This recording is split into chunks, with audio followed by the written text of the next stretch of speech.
قیام جو ہے نماز کے ارکان میں سے رکن ہے، کھڑے ہو کر نماز پڑھیں۔ جب کھڑے ہوتے ہیں تو ہم ہاتھ باندھ لیتے ہیں۔ اس ہاتھ کے باندھنے میں کیسے بننا ہے، کہاں پر بننا ہے، مختلف روایات ہیں، اسی کے بارے میں آج یہ احادیث ہے۔ بخاری شریف کی یہ حدیث ہے اور حدیث نمبر 740۔ حضرت سہل ابن سعد الساعدی رضی اللہ عنہ، ایک صحابی رسول، وہ فرماتے ہیں کہ کان الناس یؤمرون، ہمارے زمانے میں یعنی اللہ کے نبی کے زمانے میں لوگوں کو یہ حکم دیا جاتا تھا کہ وہ تو نماز میں کھڑے ہوں تو اپنے سیدھے ہاتھ یضع الرجل یدہ الیمنی، سیدھا ہاتھ ہے، علی ذراعہ الیسریٰ، سیدھے ہاتھ کو، یہ بائیں جو ہاتھ ہے، یہ تو کف کہتے ہیں اس کو، ہاتھ کا جو کمجھا ہے اسے کف کہتے ہیں، اور وسط کہتے ہیں یہ جو جوڑ ہے اسے وسط کہتے ہیں، اور ایک ہوتا ہے ذراع، یہ جوڑ سے لے کر کوہنی تک یہ جو حصہ ہے ہاتھ کا، اسے ذراع کہتے ہیں۔ اس حدیث میں جو کہ بخاری شریف کی یہ ایک ہی حدیث ہے، ہاتھ کہاں اور کیسے باندھنا ہے، رکھنا ہے، بہت ساری حدیثیں ہیں، لیکن بخاری نے اسی ایک حدیث کو لیا ہے۔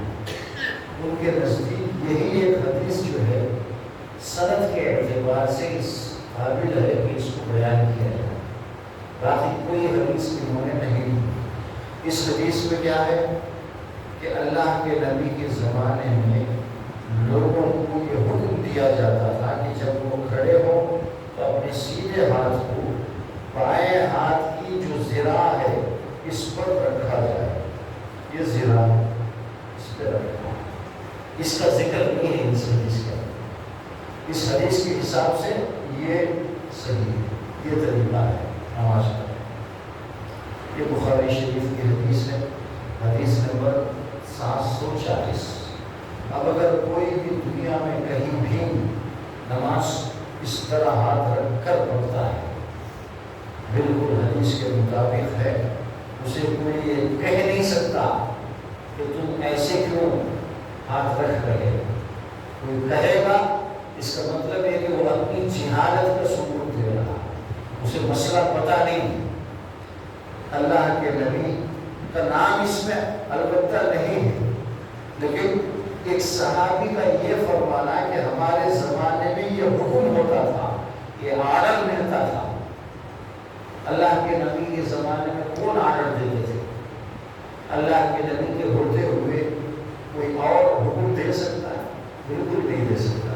اسی لیے اس حدیث کے جو راوی ہیں تابعی حضرت سہل ابن سعد سے جنہوں نے اس حدیث کو بیان کیا ہے، وہ فرماتے ہیں قال ابو حازم، ان کا نام ہے، لا اعلمه الا يرمي ذلك الى النبي صلی اللہ علیہ وسلم، میرے علم کے حساب سے حضرت سہل جو یہ فرماتے ہیں کہ حکم ملتا تھا، اس کا مطلب یہ ہے کہ اللہ کے نبی خود یہ فرمایا کرتے تھے۔ یہ مرفوع حدیث ہے ابو حازم کے حساب سے کہ اللہ کے نبی ہی یہ حکم دیا کرتے تھے، تو بالکل صحیح ہے۔ کوئی بھی نماز اس طرح پڑھے، ایسے رکھے، یہ جو ذراع ہے پورے میں رکھے یا تھوڑا رکھے، ہر طرح سے ٹھیک ہے۔ اب ایک دوسری حدیث ہے جو کہ امام نسائی نے نقل کیا ہے، حدیث کے 6 جو بڑی کتاب اس میں سے یہ نسائی ہے، اور حدیث نمبر ہے 890 890۔ ان وائل ابن حجر اخبر قال قلت لانظرن الى صلاة رسول اللہ صلی اللہ علیہ وسلم۔ یہ وائل ابن حجر جو ہے یہ کہیں دور سے سفر کر کے آئے تھے، صحابی، ایمان لائے، اللہ کے نبی سے ملنے اور کچھ سیکھنے کے جذبے سے مدینے میں آ گئے۔ مدینے کے رہنے فرماتے ہیں کہ میں نے دل میں یہ ارادہ کیا کہ آج اللہ کے نبی کی نماز پوری دیکھوں گا. لَأَنظُرَنَّ إِلَى صَلَاةِ رَسُولِ اللَّهِ، میں آج غور سے دیکھوں گا اللہ کے نبی کی نماز کیف یصلی، کہ اللہ کے نبی نماز کیسے پڑھتے ہیں. فَنَظَرْتُ إِلَيْهِ، میں نے دیکھا. فَقَامَ، کہ اللہ کے نبی کھڑے ہوئے اطمینان سے نماز پڑھنے کے ارادے سے. فَكَبَّرَ، پھر آپ نے اللہ اکبر کہا. وَرَفَعَ يَدَيْهِ، اور دونوں ہاتھوں کو اٹھایا. حَتَّى حَاذَتَا بِأُذُنَيْهِ، یہاں تک کہ یہ ہاتھ اونچائی میں دونوں کانوں کے برابر ہو گئے. ساری احادیث کے اندر جتنی بھی حدیثیں ہیں، کچھ میں تو یہ ہے کہ کندھوں تک اٹھائے اور کچھ میں کانوں تک اٹھائے. کسی حدیث میں یہ نہیں ملے گا کہ انیا کانا لگائے، نہیں ملے گا. یہ غلط ہے جو بھی کرتے ہیں. کان اونچائی میں کان کے برابر اٹھا، یہ ثابت ہے. یہ اس حدیث میں حتی حاذتا، حاذ یوناس کا معنی ہے برابر ہونا. دونوں ہاتھ کانوں کے برابر ہو گئے، اتنا اٹھایا. یہ سنت ہے. کانا کے لیے جا کے لگاتے رہتے تھے، بالکل غلط ہے. اس کے نماز میں ہاتھ قبلے کی طرف ہونا چاہیے. جب آپ انگلی لگائیں گے تو قبلے کی طرف نہیں، یہ پلٹ جائے، اس لیے سیدھا رکھنا. یہ سنت ہے، اس حدیث میں یہی ہونا ہے. ثم وضع یدہ الیمنی، پھر آپ نے اپنے سیدھے ہاتھ کو علی کفہ الیسری والرسغ والساعد، اپنے سیدھے ہاتھ کو بائیں ہاتھ کے پنجے پر اور یہ جو جوڑ ہے اس پر، اور یہ جو ذراع ساعد ہے، یہ ساعد کہتے ہیں، تینوں پر آپ کا سیدھا ہاتھ تھا. یعنی آپ نے ایسے رکھا، پنجے پر بھی ہے، جوڑ پر بھی ہے، اس پر بھی ہے، آپ ایسے رکھ سکتے ہیں. اس حدیث سے یہ معلوم ہوتا. ان دونوں حدیثوں میں کہیں یہ بات نہیں ہے کہ رکبے کو رکھنا ہے، اوپر رکھنا ہے، سینے میں رکھنا ہے، نیچے رکھنا ہے. بخاری کے حساب سے آپ جب پورا ہاتھ یہاں اپنے ذراع پر رکھیں گے، جہاں آپ کا ہاتھ آ جائے وہی ٹھیک ہے. اور اس حدیث میں بھی یہ نہیں انہوں نے مینشن کیا کہ جب ہاتھ یہ پنجے پر، اسی طرح یہ جوڑ اور یہ ساعد کی تینوں پر جب ہاتھ ہو تو رکھنا کہاں ہے، کہیں بھی رکھو. اس حدیث میں تو یہی ہے. لیکن یہی صحابی فرماتے ہیں، یہ حدیث ہے 890 نسائی کی حدیث ہے. اور یہی وائل ابن حجر فرماتے ہیں، ایک دوسری حدیث ہے اسی 880 پر 8 حدیث نمبر ہے، یہ بھی نسائی کی ہے، کہ میں نے رأیت رسول اللہ صلی اللہ علیہ وسلم اذا كان قائما في الصلاة قبض بيمينه على شماله. میں نے اللہ کے نبی کو دیکھا جب آپ نماز میں کھڑے ہوتے حالت قیام میں اپنے سیدھے ہاتھ سے بائیں ہاتھ کو پکڑ لیتے تھے. دونوں حدیثوں میں ہم نے رکھنے کے بارے میں سنا کہ ایسے رکھنا ہے یا اس طرح سے رکھنا ہے، یہ تینوں پر ہاتھ آ جائے، یہ رکھنا ہے. اب اس حدیث میں وہی صحابی فرماتے ہیں، رکھنے کا مطلب وہ بتاتے ہیں، میں نے دیکھا کہ اللہ کے نبی پکڑ لیتے تھے، سیدھے ہاتھ سے بائیں ہاتھ کو پکڑ لیتے تھے. تو رکھنا بھی ہے، پکڑ لینا بھی ہے، یہ دونوں ثابت ہوتے ہیں. اچھا، پھر یہی صحابی حضرت وائل، چونکہ یہ آئے تھے نماز کے پورے طریقے کو سیکھنے کے لیے، ان کا ارادہ تھا، غور سے دیکھتے تھے. یہ فرماتے ہیں صلیت مع رسول اللہ صلی اللہ علیہ وسلم، میں نے اللہ کے نبی کے ساتھ نماز پڑھی. فوضع یدہ الیمنی، میں نے دیکھا کہ اللہ کے نبی نے اپنا سیدھا ہاتھ بائیں ہاتھ پر رکھا، علی صدری، اپنے سینے پر. سیدھا ہاتھ بائیں ہاتھ پر رکھا، بائیں ہاتھ فرمایا ہے، اس میں پنجہ، رسغ، یہ جو ہے جوڑ یا سائد کچھ نہیں، ہاتھ جب بولتے ہیں تو یہاں سے لے کر یہاں تک پورا مراد ہوتا ہے. کیا فرماتے ہیں اللہ کے نبی کو میں نے دیکھا نماز میں کہ سیدھے ہاتھ کو اپنے بائیں ہاتھ پر رکھے تھے, جگہ تھی صدر سینہ. یہ ایک کیفیت ہے. یہ تینوں طریقے صحیح ہے. اچھا یہ جو بات, اور اگر آپ پکڑنا بھی چاہتے ہیں ہاتھ کو کہ آپ کا بائیں ہاتھ کے پنجے پر بھی ہاتھ ہو, جوڑ پر بھی ہو, اور یہ جو سائن ہے ذرا اس پر بھی ہو, اور رکھنے کے بجائے پکڑنا چاہتے ہیں تو پکڑ سکتے ہیں. اور پکڑنے میں آپ ایسے پکڑیے, تینوں میں ایسے پکڑنا ہے. ہاتھ پورے انگلیوں سے پکڑنا ہے. ہمیں جو سکھایا جاتا ہے کہ دو ہاتھ سے جب پکڑ لو, تین انگلیاں جب رکھو, دو انگلیاں, یہ غلط ہے. یہ ایک بھی حدیث میں نہیں. یہ طریقہ مخترع ہے, لوگوں نے جو سمجھ لیا وہ ہے. حدیث میں پکڑنا بھی ہے, پورے ہاتھ سے پکڑنا. آپ نے دیکھا دو حدیث آئی, سیدھے ہاتھ سے, سیدھا ہاتھ پورا ہے, اس پورے ہاتھ سے اس پورے ہاتھ کو پکڑ لو,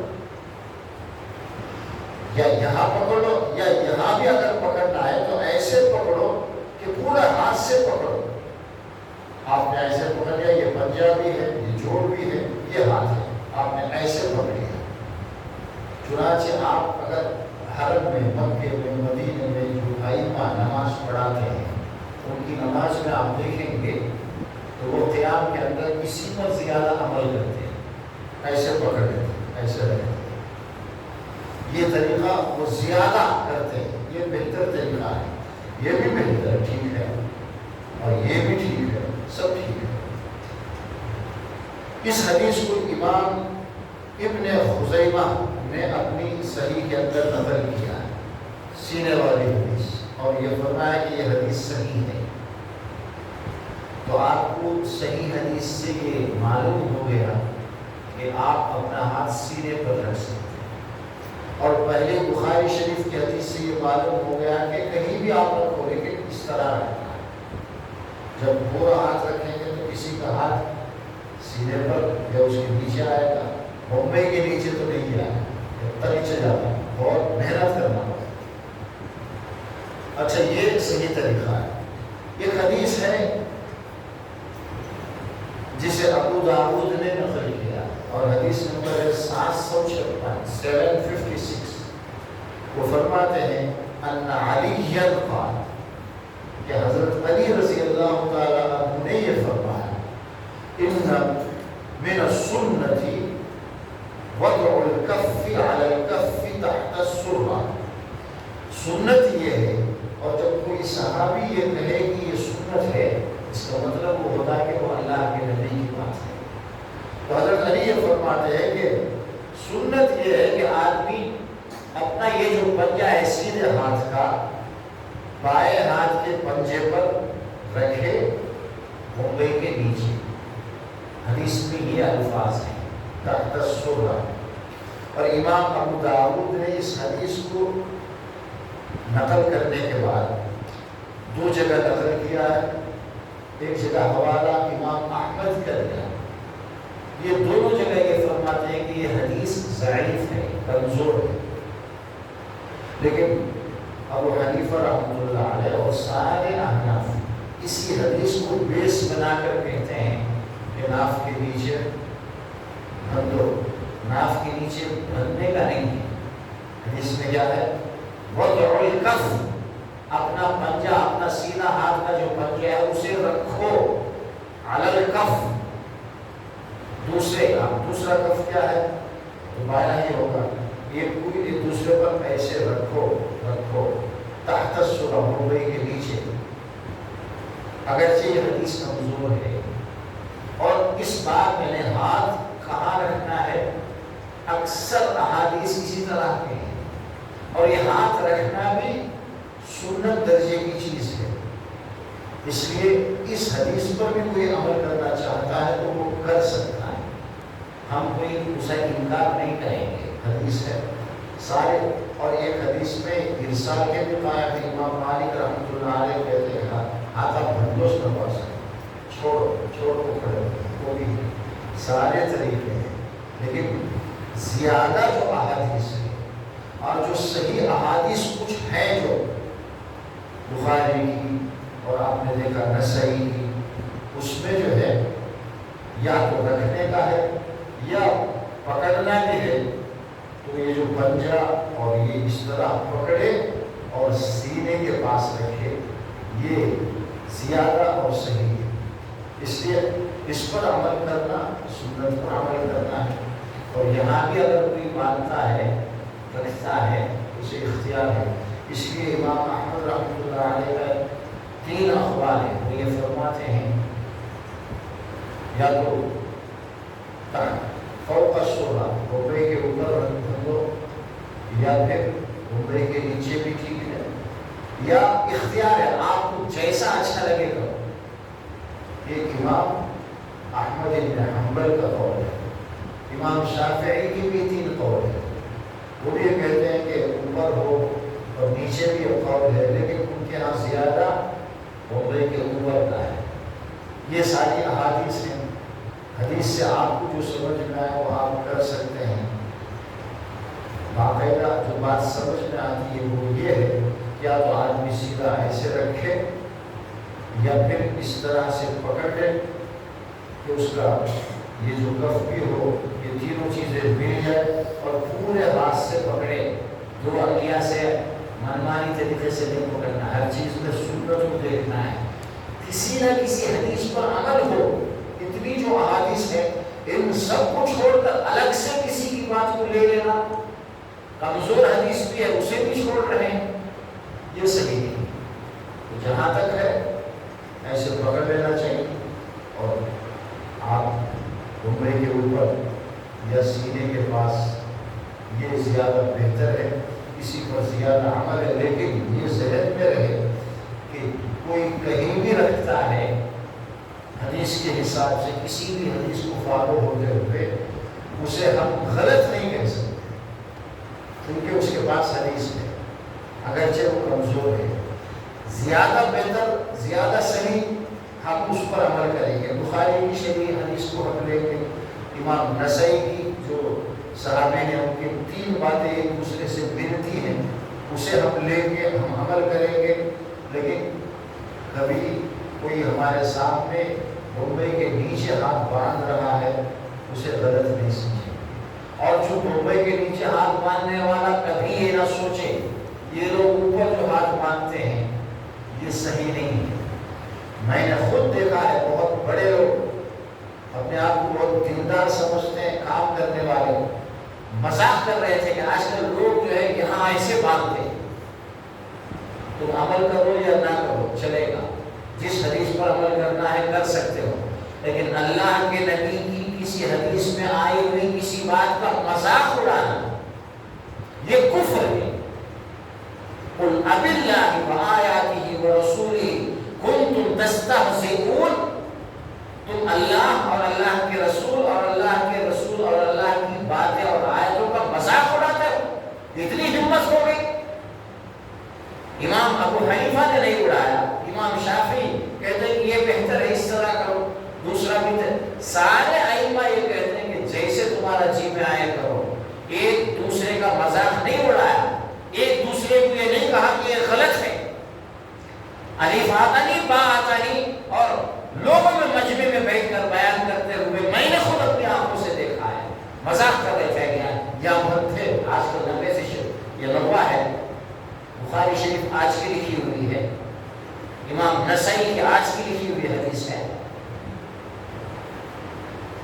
بولنے سے پہلے آدمی سوچتا نہیں، چھوٹی چھوٹی چیزوں میں اپنا ایمان گنوا دیتا ہے، وہ سوچتا ہے کہ میں تو بہت اچھا کام کر رہا ہوں، اور وہ ایمان سے دور ہو چکا ہوتا ہے۔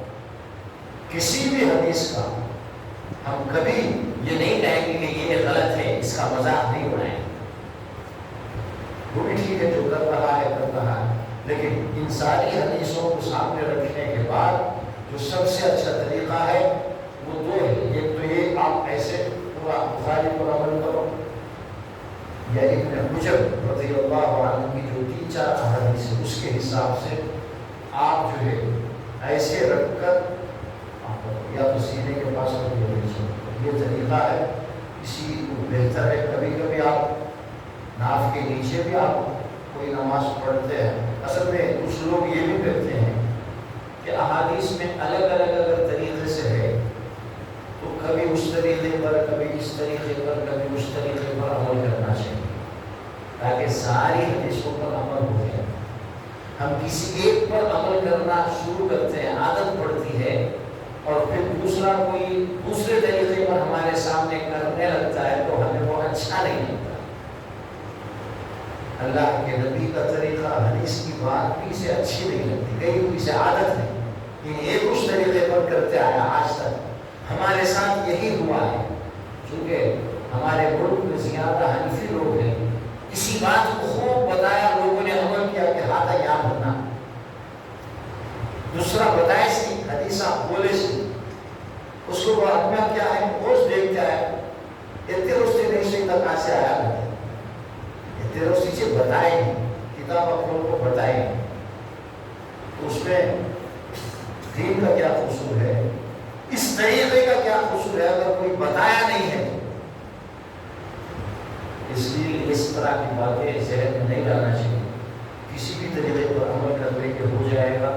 اور کبھی کبھی سارے طریقوں کو آدمی آزمائے، اپنی کسی نماز میں یہاں باندھ لے، کسی نماز میں ادھر باندھ لے، ایسے باندھ لے، یا کبھی کبھی ناف کے نیچے بھی ہم بہت زمانے تک کرتے آئے ہیں. اور یہ بات اچھی ہے، یہ بات بہت غلط ہے. جب کبھی اللہ کے نبی کی کوئی بات صحیح طریقے سے، ٹھیک طریقے سے ہمارے سامنے آ جائے تو اسے قبول کریں. یہ کوئی بہانہ نہیں ہے کہ اتنے روز کرے تو اتنا نہیں بدلتے، بدلنا پڑے گا. بات اللہ کے نبی کی ہے. کبھی بھی آج بھی اگر کوئی ابھی ہمارے سامنے کوئی حدیث آ جائے، ابھی بدلنا ہے. دوسروں کا تو میں نہیں ذمہ دار نہیں ہوں. مجھے جو بات حدیث سے سمجھ میں آئے گی میں اسی وقت بدلوں گا. اپنی سمجھ، اپنا کام اب تک جو کرتے آئے وہ سب زیرو ہے. جب اللہ کے نبی کی حدیث سامنے آ جائے اسی وقت بدلنا ہے. نہیں بدلیں گے تو اللہ کے یہاں ہم قصوروار. یہ خاص طور پر اعتراض کرتے ہیں، تمام کیا کریں. بڑے بڑے صحابہ بدلے. آپ نے سنا ہے امام شافعی کے 3 قول ہیں اس میں. کہیں ایک بات بولے جانا. امام احمد ابن حنبل 3 بات حقیق ہوتے، ایک بات بولے جانا. احناف میں بھی بہت سارے مسائل میں الگ الگ اقوال ہیں. ابو حنیفہ رحمۃ اللہ علیہ یہ کہتے ہیں کہ عصر کی نماز دیر سے شروع ہوگی، 2 مصر کے بعد، جب ہر چیز کا سایہ ڈبل ہو جائے تو شروع ہوگی. اور آج کل تقریباً 4:10 پہ عصر کی نماز شروع ہوگی.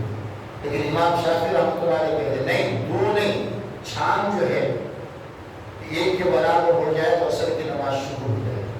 اور ان کے پاس دلیل ہے، احادیث میں بات مس ہے. اور ہمارے امام ابو حنیفہ کے جو 2 شاگرد ہیں، اسٹوڈنٹ، جن سے ان کا طریقہ پھیلا ہے، امام محمد، امام ابو یوسف، یہ دونوں بھی امام صاحب کے ساتھ نہیں ہے اس مسئلے میں. وہ کہتے ہیں کہ ہمارے استاد نہیں، امام شافعی رحمۃ اللہ علیہ کی بات صحیح ہے. اس مسئلے میں وہ ان کے ساتھ ہیں. فرق 1 گھنٹے کا ہو جاتا ہے. اگر 4:10 پہ امام شافعی کے نزدیک، ہمارے ابو حنیفہ رحمۃ اللہ علیہ کے نزدیک عصر کا وقت شروع ہوتا ہے تو امام شافعی رحمۃ اللہ علیہ کے نزدیک 3 بجے ہی شروع ہو جائے. 3:10 آس پاس 1 گھنٹے کا فرق ہوتا ہے. اس میں حنفی قول ہے، لیکن بعض کے لوگوں نے جو فتویٰ دیا وہ 4 بجے 2 مصر کا دیا. یہ ہے جو جیسے دے رہا ہے. پہلا یہ ہے کہ آدمی ایک بات پر عمل کر رہا ہے اور اسے کوئی بات معلوم ہوئی کہ یہ زیادہ صحیح ہے تو اسے فوراً بدلنا چاہیے، اسے ایکسپٹ کرنا ہے. پہلے ذرا دیکھے.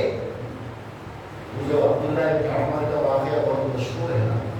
حضرت عبداللہ ابن عمر بڑے صحابی، حضرت عمر کے بیٹے، وہ جب بھی کسی کا انتقال ہوتا تو جنازے کی نماز پڑھ کر واپس جاتے تھے. قبرستان تک جا کر مٹی دینے میں وہ نہیں رہتے تھے. بعد میں ایک دن حضرت ابو ہریرہ کی حدیث کو سنے، کیا وہ بھی نماز پڑھ کو میں مٹی دینے میں بھی ساتھ میں رکھ مٹی دے دو 2 پہاڑ کے برابر ثواب ملے گا. خالی نماز پڑھنے جا تو اسے 1 پہاڑ کے برابر قیرات ہے. وہ سنے وہ فوراً سوچے میں تو اتنے روز کی خالی نماز پڑھنے جاتا ہوں تو یہ ثواب ہے کیا کرے گا ذرا یہ آپ کو پہلے اسے کنفرم کرے. یہ غلطی حضرت عائشہ کا نے میری اللہ کے نبی کی بیوی ہے حضرت عائشہ. ابو ہریرہ یہ بولتے یہ بات کریکٹ تو نہیں انہوں نے ابو ہریرہ کریکٹ بولتے اللہ کے نبی نے یہ فرمایا ہے نماز پڑھنا مٹی دینا دونوں کام میں رہنا تب 2 پہاڑ کے برابر ثواب. عبداللہ ابن عمر صحابہ بڑے علم والے جو صحابہ جن سے ہزاروں احادیث منقول ہیں ان میں سے ایک ہے عبداللہ ابن عمر.